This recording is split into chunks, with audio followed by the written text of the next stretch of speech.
आज हम बात करने जा रहे हैं इंग्लिश के एडवांस सेंटेंसेस के बारे में जो ज़्यादातर डेली लाइफ में यूज होता है, जिसके बारे में हमें नहीं पता होता है। फिर भी हम इंग्लिश सीखते हैं, तो जब हम इंग्लिश स्पीकिंग करते हैं तो उस समय हमें समझ नहीं आता है जो इस वर्ड का मीनिंग क्या होगा, इस वाक्य का मीनिंग क्या होगा। तो वहीं उसी टाइम हम अटक जाते हैं, हम आगे बोल नहीं पाते हैं। हमें इंग्लिश आती तो है, लेकिन प्रॉपर तरीके से नहीं आती है, जो कुछ सेंटेंस के कारण, छोटे छोटे सेंटेंस के कारण हमें बोलने में प्रॉब्लम होती है। सभी कैंडिडेट को बोलने में प्रॉब्लम होती है। तो इस वीडियो को आप पूरा देखिए और लास्ट में आपको नए वीडियो जैसे ही बढ़ते जाएंगे आपको नए नए सेंटेंस के बारे में आपको पता चलता जाएगा, जो आपने कभी सुना नहीं होगा, जो उसकी इंग्लिश मीनिंग क्या होगी।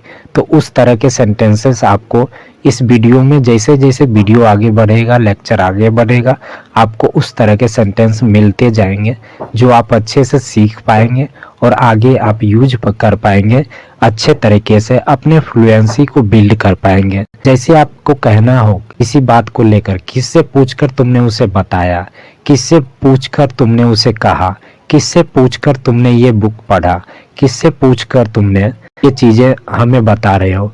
तो इस तरह के वाक्य को हम कैसे यूज करेंगे उसके बारे में समझेंगे। और दूसरा है, जब भी देखो तुम खेलते रहते हो, जब भी देखो तुम बोलते रहते हो, जब भी देखो तुम कुछ ना कुछ कहते रहते हो, जब भी देखो तुम काम करते रहते हो, जब भी देखो कहीं ना कहीं जाते रहते हो। तो इस तरह के सेंटेंस को हम कैसे बनाएंगे उसके बारे में भी आगे समझेंगे।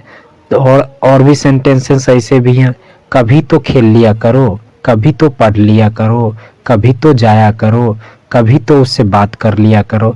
तो इस तरह के सेंटेंस हम कैसे समझेंगे और किस वे में कहाँ पे यूज करेंगे, तो उसका मीनिंग हम समझेंगे और सेंटेंस के बाद द्वारा हम अच्छे से इन चीज़ों को सीख पाएंगे। तो आगे हम चलते हैं।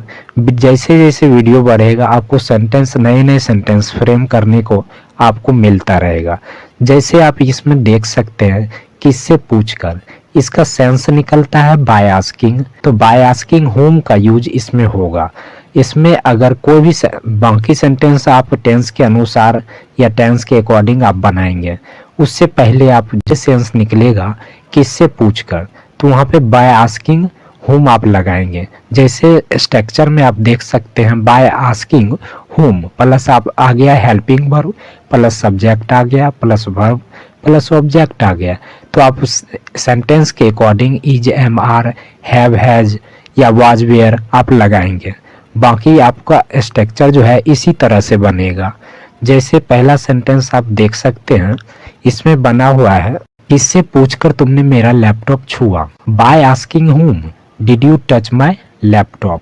आप ये भी बोल सकते हैं, किससे पूछकर तुमने मेरा मोबाइल छुआ। आप ये भी बोल सकते हैं, किससे पूछकर आपने मेरा किताब छुआ।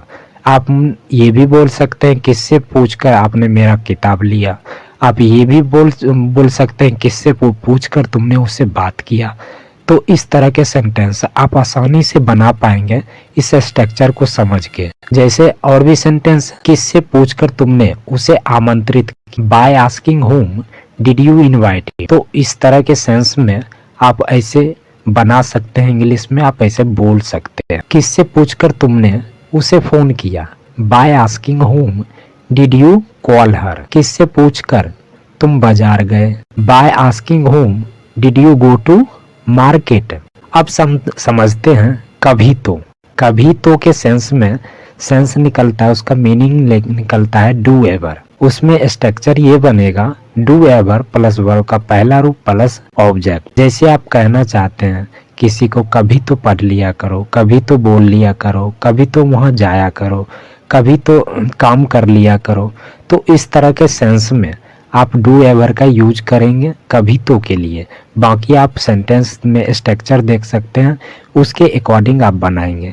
जैसे सेंटेंस में आप देख सकते हैं, कभी तो बोल लिया करो, तो उसकी इंग्लिश होगी डू एवर टॉक या स्पीक। आप दोनों में से कोई भी एक वर्ड यूज कर सकते हैं। कभी तो फिल्म देख लिया करो, डू एवर वॉच मूवी। इस सेंस में आप इंग्लिश में ऐसा बोलेंगे, डू एवर वॉच मूवी। कभी तो दोस्तों से मिल लिया करो, डू एवर मीट फ्रेंड्स। आप इस सेंस में यूज करेंगे। और देखिए यहाँ डू एवर के बाद वर्ब का पहला रूप ही आएगा और कोई रूप अलग से यूज नहीं होगा। कभी तो समय पर आया करो, do ever come on time. कभी तो हंस लिया करो, डू एवर लाफ। अब और स्ट्रक्चर समझते हैं। जैसे इस सेंस में जैसे आप बात करते हैं या बात किया जाता है तो उस सेंस में कैसे यूज होगा। जैसे देखिए जब देखो, या ऐसा कह सकते हैं जब देखा जाता है। तो इस दोनों के सेंस में, तो इस तरह के सेंस में आप when ever it is scene इस्तेमाल करेंगे। उसके बाद स्ट्रक्चर के अकॉर्डिंग आप सेंटेंस का यूज करेंगे। जैसे आप देख सकते हैं whenever it is seen plus आ गया है सब्जेक्ट प्लस कीप या कीप्स। आप सिंगुलर या प्लुरल के अकॉर्डिंग आप लगाएंगे, प्लस आईएनजी लगेगा वर्ब का, प्लस ऑब्जेक्ट लगेगा। सेंटेंस के द्वारा हम समझते हैं। जैसे आप सेंटेंस में देख सकते हैं जब देखो तुम खेल रहे होते हो या खेलते रहते हो। तो इस तरह के सेंस के लिए आप यूज कर सकते हैं whenever it is seen you keep playing. यहाँ यू की बात हो रही है तो यहाँ पे कीप का यूज हुआ है। ही होता या सी होता तो वहाँ कीप्स का यूज हो जाता। जब देखो तुम कॉफी मांगते रहते हो, when ever it is seen you asking coffee. जब देखो तुम आम खाते रहते हो, when ever it is seen you eating mango. तो इस तरह के सेंटेंस या इस तरह का सेंस जैसे ही निकलेगा आप इस तरह से सेंटेंस बनाएंगे। जब देखो तुम फिल्म देखते रहते हो, when ever it is seen you watching movie. अब इस सेंस में कैसे आप बोलेंगे, जैसे देखते हैं एक ना एक दिन तो मैं अमीर बनूंगा, एक ना एक दिन तो मैं स्कूल जाऊंगा, एक ना एक दिन तो मैं कॉलेज जाऊंगा, एक ना एक दिन मैं ऑफिस जाऊंगा, एक ना एक दिन मैं बड़ा आदमी बनूंगा, एक ना एक दिन मैं ज़्यादा कमाऊंगा, एक ना एक दिन मेरे पास कार होगी, एक ना एक दिन। तो इस तरह के सेंस में, इस तरह के सेंटेंस को आप अक्सर डेली लाइफ में जो यूज होता है तो उस तरह के सेंस में आप कैसे यूज करेंगे और किस तरह का यूज होगा ये आप देख सकते हैं। एक ना एक दिन तो के लिए आप वन और दी अनदर डे, इसका सेंस ये निकलता है, इसका इंग्लिश मीनिंग ये निकलता है। उसके बाद आप टेंस के अनुसार, टेंस के अकॉर्डिंग आप सेंटेंस को बना सकते हैं। जो हम बोल सकते हैं या आप लिख सकते हैं, आपको आसानी होगी और ये सभी चीज़ें प्रैक्टिस से आएगी। ये वीडियो देखने के बाद खुद से नोटबुक में आप राइट डाउन कीजिए और उसके बाद कई सारे सेंटेंस अपने से खुद से बनाने का कोशिश कीजिए और कमेंट बॉक्स में आप कई सारे सेंटेंस बनाइए ताकि आपको इसी टाइम पता लग जाएगा, इसी टाइम आपको प्रैक्टिस हो जाएगी, जिससे आगे आपको कोई प्रॉब्लम नहीं होगी। प्रैक्टिस इज मोस्ट इम्पॉर्टेंट होता है। हम देखते हैं सेंटेंस को समझते हैं। एक ना एक दिन तो सबको मरना है, one or another day everyone has to die.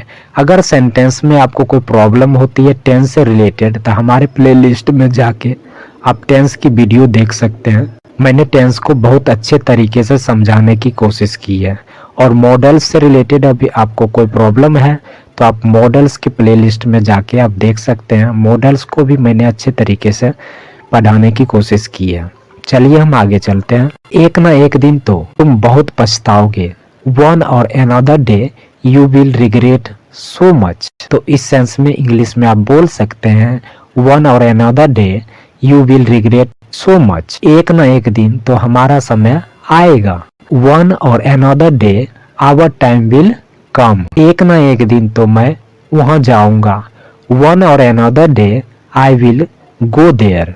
तो इस तरह के सेंटेंस आप हमें ज़्यादातर लाइफ में यूज करने को मिलता है जिसके बारे में हमें जानकारी नहीं होती है।